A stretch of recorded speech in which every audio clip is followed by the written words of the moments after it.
Selamat datang di Suara Dika, pekan ke-1.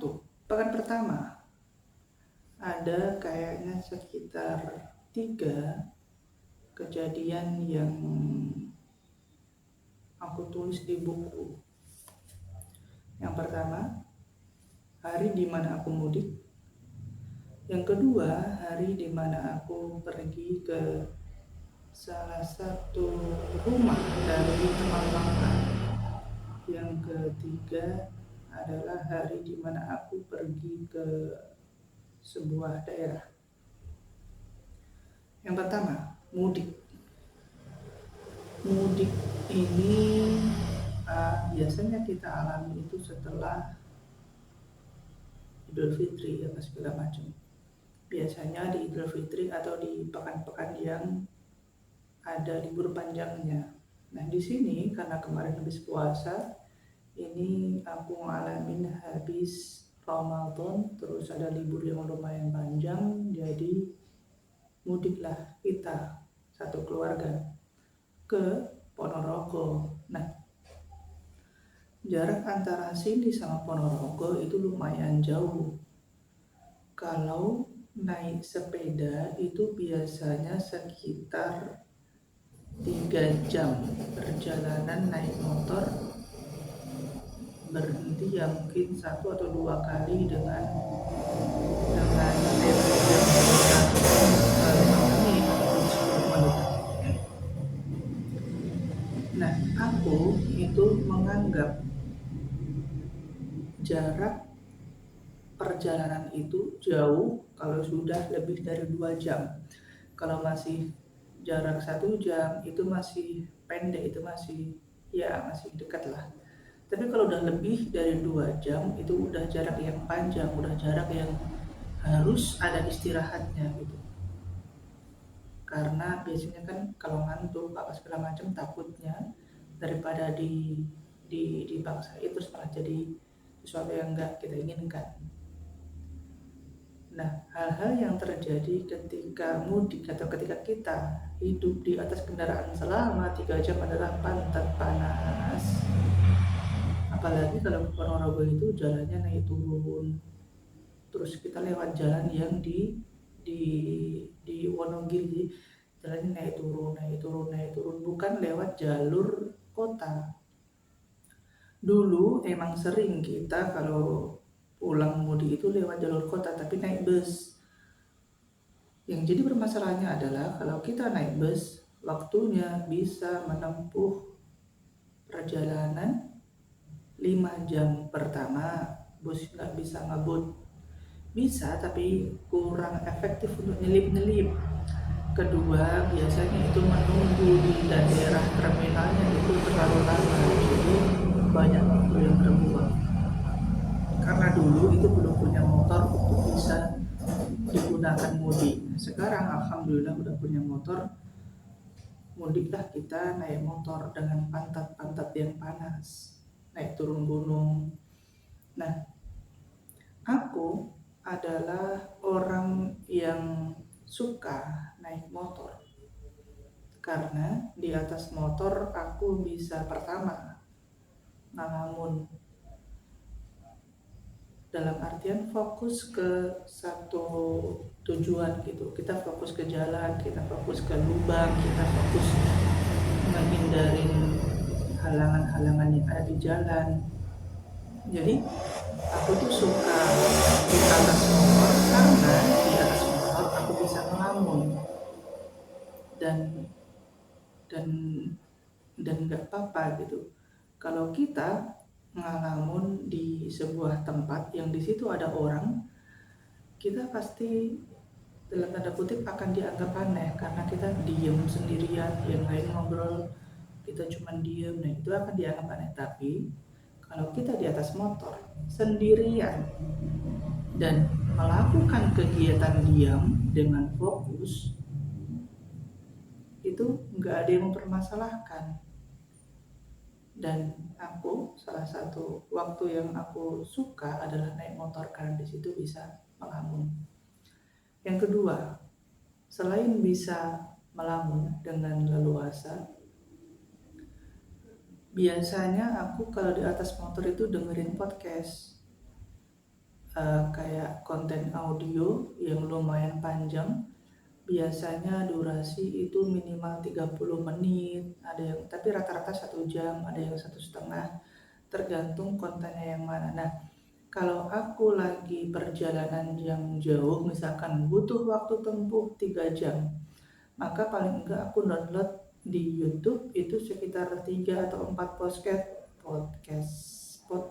3 atau 4 podcast untuk dinikmati selama perjalanan. Pertama aku fokus melamun, gak ada yang ngajak ngobrol, gak ada yang ngelihat kita itu aneh. Terus di telingaku ada suara-suara dan aku fokusnya itu cuma dua. Pertama dengerin suara, yang kedua liatin jalan, merhatiin jalan, lihat kiri kanan, oh ternyata pemandangannya bagus dan segala macam. Banyak hal-hal yang bisa kita lakukan dalam diam di atas motor. Nah, podcast-podcast yang aku dengerin biasanya itu adalah podcast-podcast yang lucu, podcast-podcast yang menghibur. Biar apa? Biar nggak ngantuk selama perjalanan. Karena kalau aku biasanya di perjalanan yang lama terus nggak ada suara-suara, hanya dengerin suara motor, suara aspal, suara klakson, biasanya nanti ngantuk, dan kalau sudah ngantuk nanti banyak waktu yang terbuang. Tapi selain denger podcast, aku juga kadang denger kajian-kajian Islami dari ustadz-ustadz yang dulu pernah mengajar, dari ustadz-ustadz kampus yang dulu pernah diajar sama beliau. Jadi kadang ada rasa kangen pengen denger suara beliau, karena dulu itu hampir tiap hari kita yang ada di kampus itu dengar suara beliau, entah itu di kajian atau entah itu di pelajaran ketika di kelas. Nah, karena jaraknya udah jauh, udah umurnya besar, sekarang aku udah di Jawa. Salah satu cara yang mudah untuk mengobati rasa rindu tersebut adalah dengan memutar video-video dari para asatidzah yang sedang melakukan kajian. Dan biasanya kajian itu sama panjangnya dengan podcast, 30 menit, 40, bahkan ada yang 1 jam. Jadi di situ.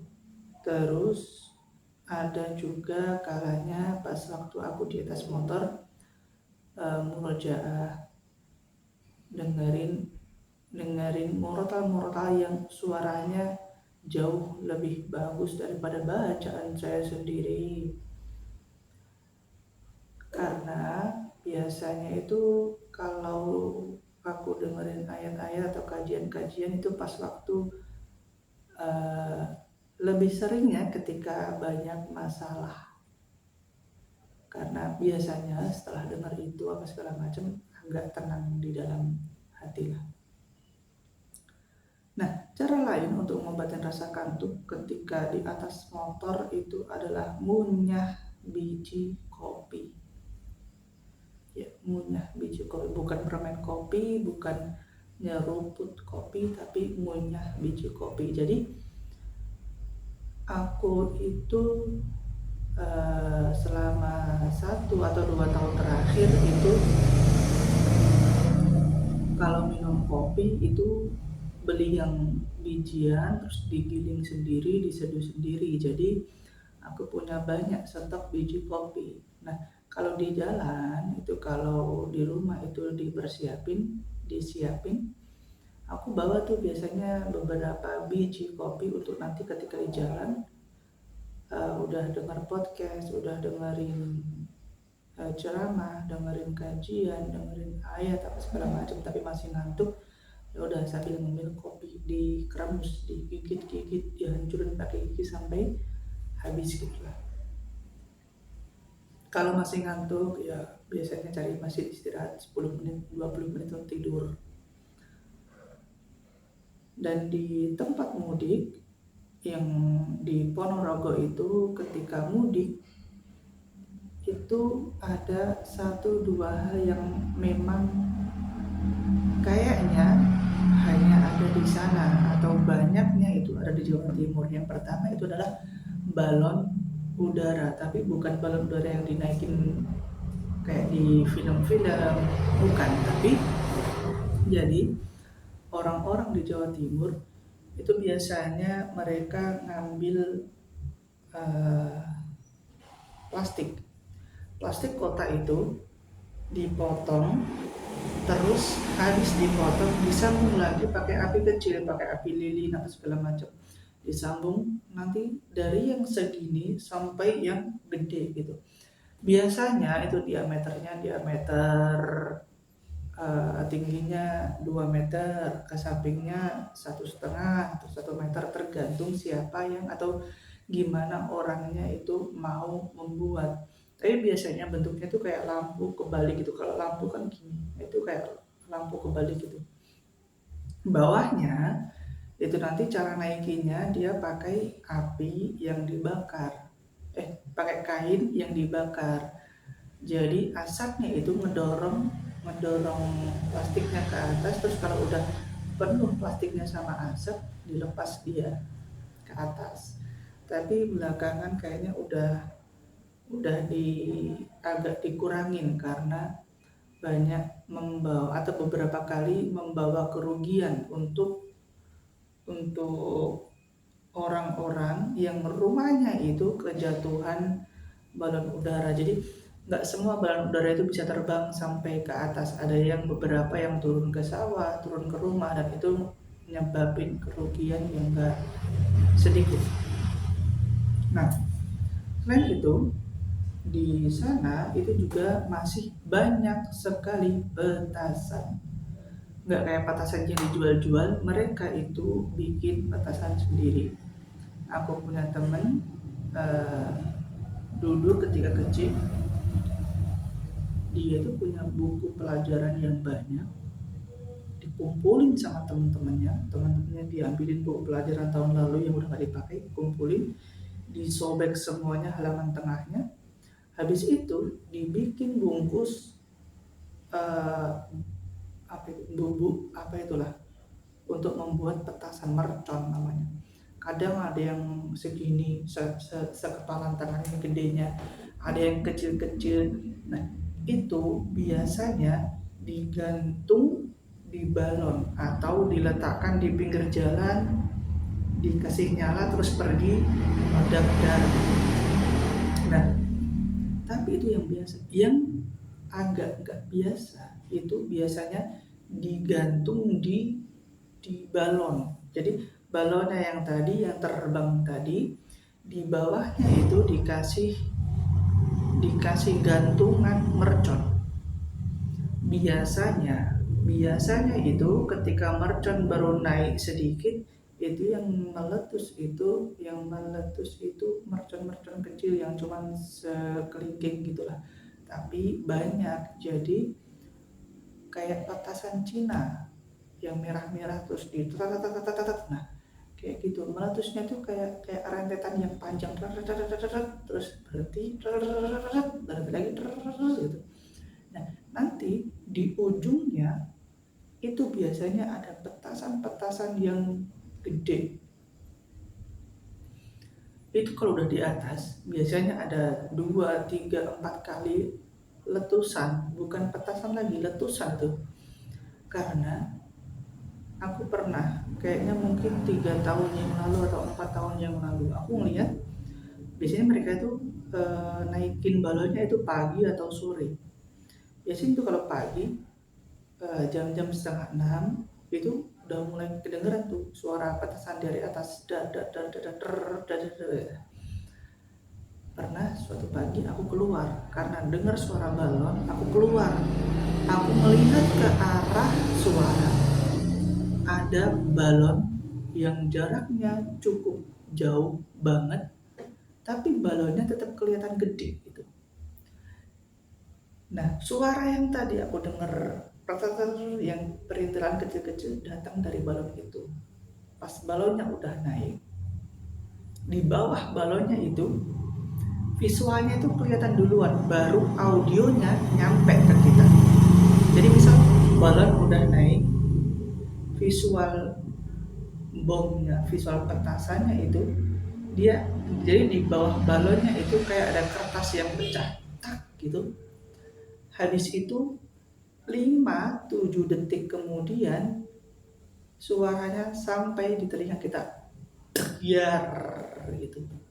Baru yang meletus dober, iya. Dan itu bahkan ketika didengerin di bawah itu ngerasanya kayak bom, kayak petasan yang meledak gitu, bukan lagi meletus tapi meledak. Jadi balon naik, visual dari petasan itu kelihatan dari mata, pecah di bawah balon, kertasnya berhamburan. 5-7 detik kemudian suaranya baru sampai ke telinga kita. Dan itu sekarang, tahun lalu itu udah nggak dengar lagi karena dengar ada tragedi yang sampai merugikan sebuah keluarga lah. Kayaknya jatuh ke rumah warga sebelum naik dan petasannya meletus di situ. Jadi agak sekarang udah ketat diawasi sama polisi sampai kayak gitu. Nah, yang kedua, kejadian yang kedua atau hari yang lain di pekan tersebut. Oh bentar, ada lagi satu di Ponorogo. Di Ponorogo itu, di tempat simbah itu, kamar mandinya dari dulu aku kecil sampai sekarang tidak berubah. Kamar mandinya itu tidak ada atapnya, jadi cuma tembok setinggi dada, bentuknya kayak huruf G gitu. Gini bentuknya kayak huruf G. Ini buat masuk, jadi tanpa pintu, tanpa atap. Ini buat masuk ya sekitar mungkin 2 meter. Ke sini mungkin juga 2 meter. Ke sini 2 meter. Ke sini mungkin 180. Terus baru ke sini. Nah, di sini tadi ada ruang kecil bukan ruang, ada jalan kecil ya mungkin sekitar 60 cm buat jalan lewat. Baru ke sini lagi huruf G, 1, 2, 3, 4, 5, 6. Mandi dari situ. Dan di atasnya itu nggak ada atap, nggak ada pintu, nggak ada atap. Jadi kalau kita mandi, kita berdiri mau pakai handuk, mau ngeringin badan, kelihatan tuh dari luar kamar mandi. Dan itu dari dulu sampai sekarang nggak berubah. Tapi memang kebanyakan kamar mandi di sana itu modelnya seperti itu. Memang beberapa kamar mandi atau beberapa rumah sudah punya kamar mandi yang seperti kita miliki di daerah-daerah kita, di desa-desa yang lain gitu, kamar mandinya di dalam. Nah ini enggak, kamar mandinya itu di luar rumah, pisah sama rumah, jarak mungkin 3 meter dari tembok rumah. Tidak ada atap, tidak ada pintu. Kalau kita mandi adrenalin rush, naik adrenalin, kadang takut, kadang dalam artian takut kalau tiba-tiba kita mandi ada yang datang gitu kan, karena nggak ada pintunya segala macam. Lebih nakutin lagi kalau malam, karena sekelilingnya itu udah bukan bangunan, di belakangnya itu sawah, di sini kebun, di sini kandang, di belakang pohon besar lah. Jadi ya kalau malam-malam ke belakang sendirian ya agak getar lah, dingin lah. Oke, kejadian kedua adalah pergi ke rumah salah satu teman. Jadi dulu aku punya teman ketika di Jogja, beliau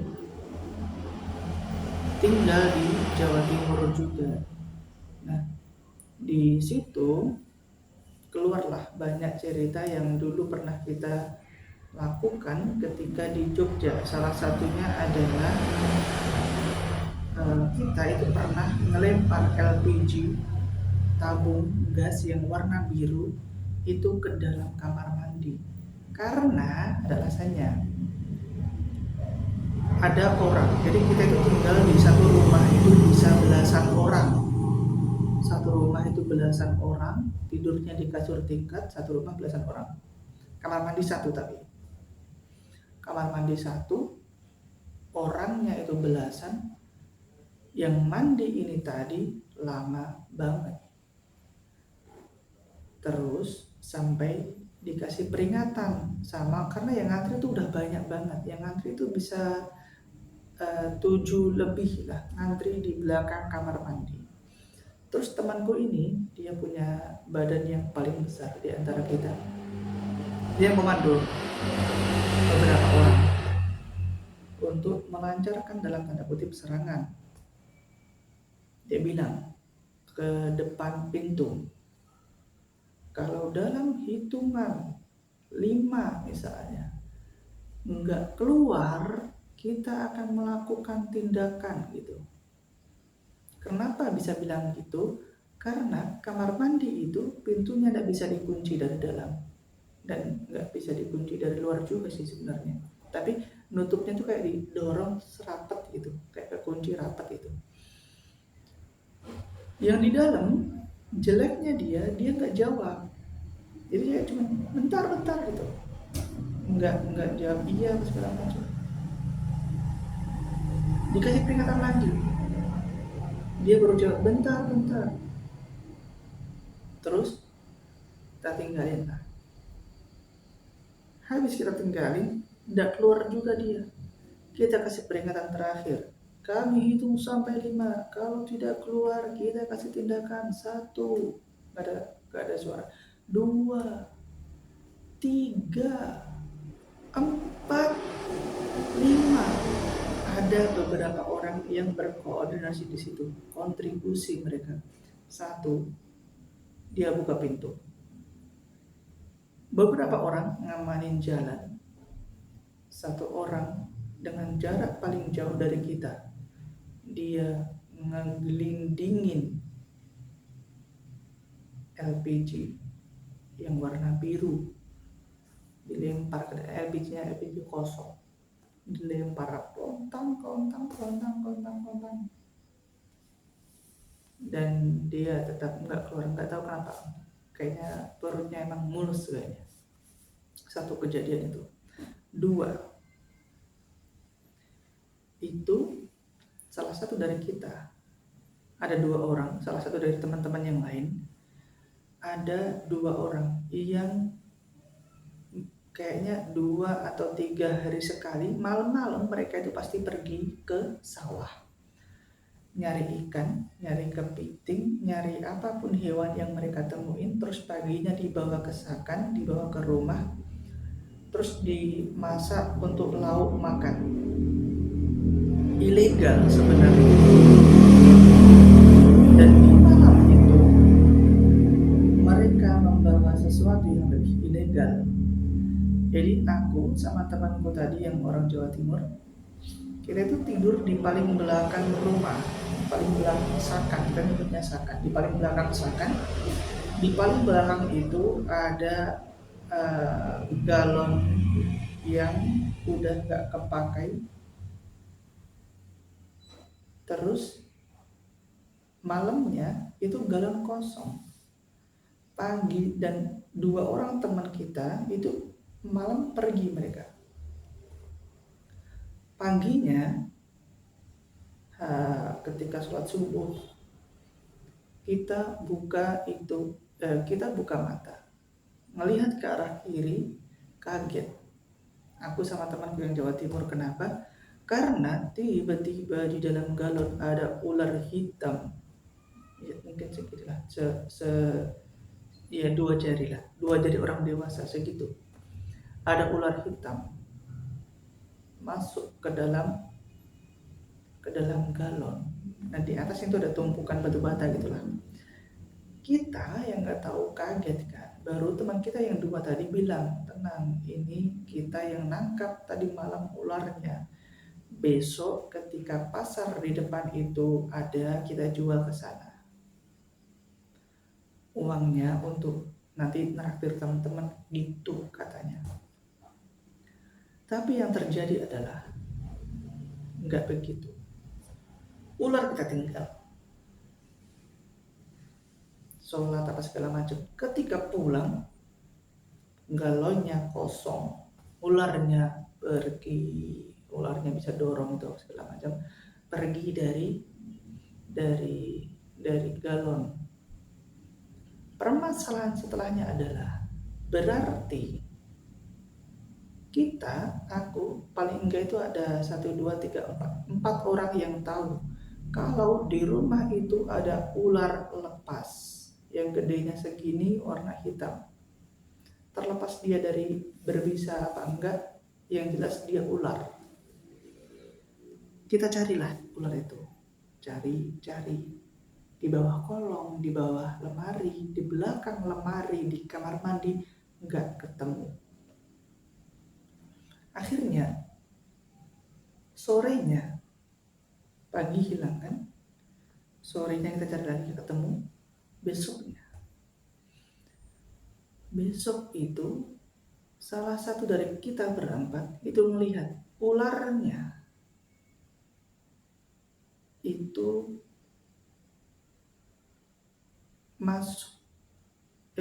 keluar dari kamar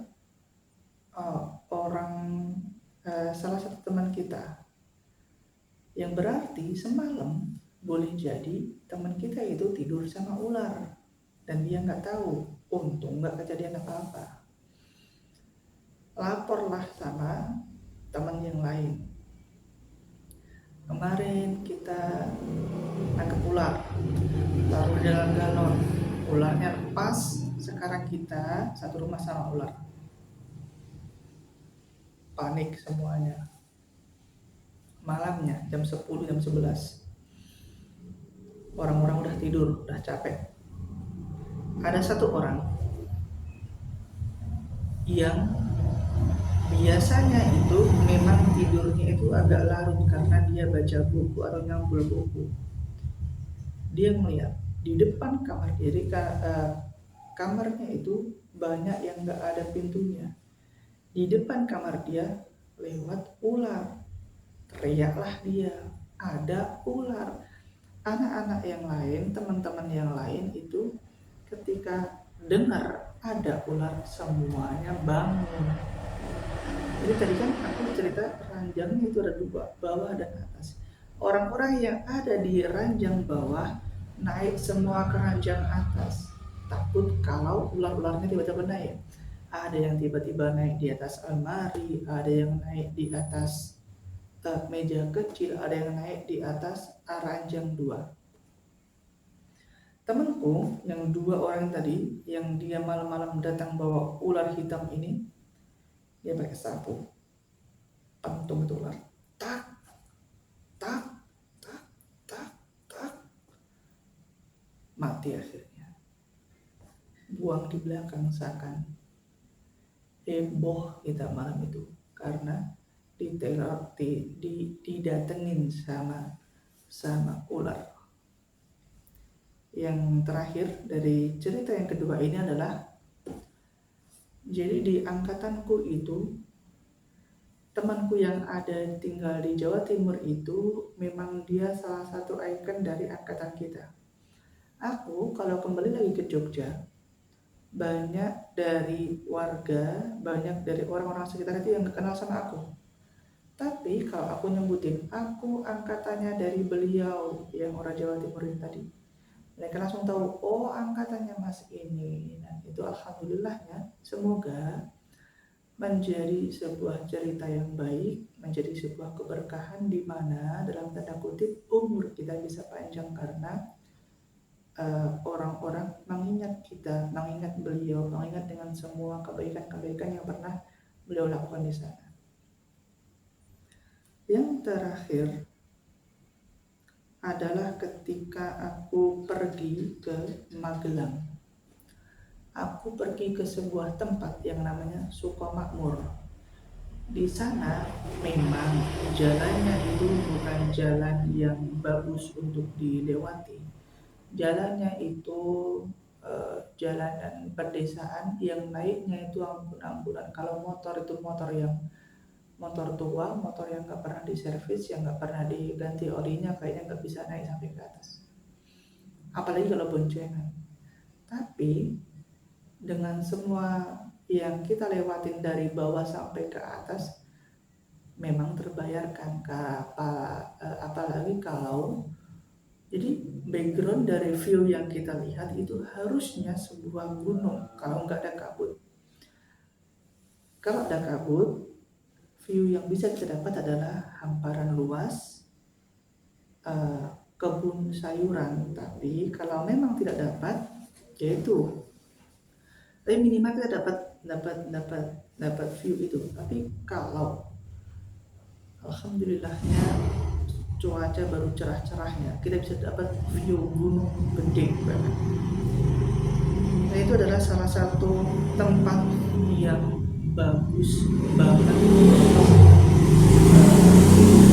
refreshing mata lah. Kita tiap hari lihatnya gedung, tiba-tiba bisa lihat gunung hijau yang tingginya segitu, ya agak menyejukkan mata lah. Tapi ya itu tadi, jalannya itu ekstrim. Kita kalau nengok ke kiri bisa melihat hamparan sayur yang begitu banyak. Satu hal yang harus kita perhatikan ketika sebelum pergi ke sana adalah cek kondisi motor. Jangan sampai nanti tiba-tiba remnya blong.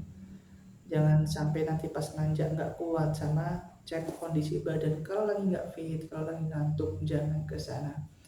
Karena naiknya itu nakutin, turunnya juga nakutin. Dan yang terakhir, di cerita ketiga ini ada satu buah spot foto yang bagus, hanya berada di samping jalan. Itu tempatnya, kalau kalian mau cari ya silakanlah. Ada di tengah-tengah antara Kulon Progo, naik terus arah ke Purworejo.